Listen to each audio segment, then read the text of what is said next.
Kalau sebelum ni kan pergi kerja, beg kerja yang ni beli harga RM19 je. Dah pakai 2 tahun lebih. Hari ni dah tukar beg baru yang ni. Beg Pierre Cardin sesi. Yang ni kita boleh pegang macam gini.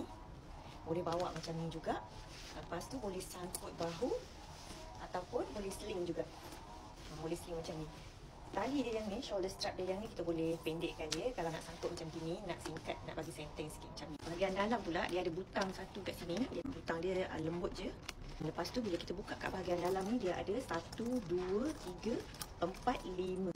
Yang ni satu kecil boleh letak phone. Kita senang nak ambil dalam ni kan phone. Bahagian zip ni pula kita boleh letak wallet, benda-benda yang nak selamat lah, secure sikit kat sini. Yang ni boleh letak buku apa-apa semua kan, bag makeup apa kat sini. Dan yang ni ada satu lagi bahagian zipper kat dalam. Bahagian zipper ni dia tak seluas yang. Dan satu lagi kat tepi sebelah sini. Dia ada macam wing sikit tapi wing dia tak over sangat. Wing dia macam nice je macam tu. Okay, boleh tengok dekat beg kuning.